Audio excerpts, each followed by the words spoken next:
एक मिनट के लिए इमेजिन करें कि आपके पास 2 बकरियां हो, सरकार आपसे एक बकरी जबरदस्ती ले ले और दे दे आपके उस पड़ोसी को जिसके पास कोई बकरी ना हो।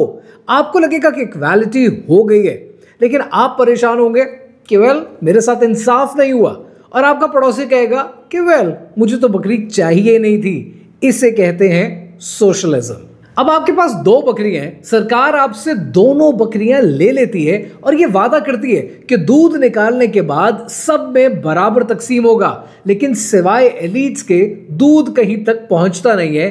इसे कम्युनिज्म कहते हैं। आपके पास 2 बकरियां हैं, आप उनका दूध निकालकर बेचकर अच्छा पैसा कमाते हैं। आप अपनी कंपनी खड़ी कर लेते हैं, फिर उस कंपनी को पब्लिक कर देते हैं। गरीब लोग आपकी कंपनी के शेयर्स खरीदते हैं। एलीट्स आपकी इस प्राइवेट लिमिटेड कंपनी को पब्लिक लिमिटेड बनाने में ठीक ठाक पैसा छापते हैं। सरकार आपके प्रॉफिट का 40% टैक्स में कलेक्ट कर लेती है, लेकिन फिर अचानक स्टॉक मार्केट बैठ जाती है। इन्वेस्टर अपना हाथ खींच लेते हैं और वो गरीब लोग जिन्होंने आपके शेयर्स में इन्वेस्ट किया था वो बैंकरप्ट हो जाते हैं।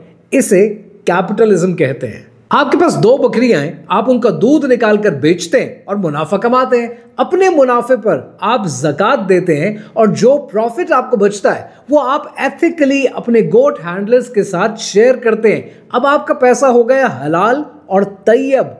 यह है तैयब रिस्क और इसे इस्लामिक सिस्टम कहते हैं। आपके पास 2 बकरियां हैं जिनका दूध निकालकर आप बेचते हैं और आप खुश हैं, लेकिन आपके पड़ोसी फैसला करते हैं कि इन दोनों बकरियों को ज़िबा कर देना चाहिए। आप नहीं मानते, लिहाजा आपके पड़ोसी फैसला करते हैं कि चलो इलेक्शन करते हैं, और इलेक्शन में आप हार जाते हैं और आपकी दोनों बकरियों को ज़िबा कर दिया जाता है। लेकिन आप फिर भी नाराज नहीं होते, आप खुश रहते हैं क्योंकि आपको लगता है कि आपके वोट की इज्जत है और यही आपकी आज़ादी का हक है। इसे डेमोक्रेसी कहते हैं। आपके पास 2 बकरियां हैं और दोनों बकरियां सरकार आपसे छीन लेती है।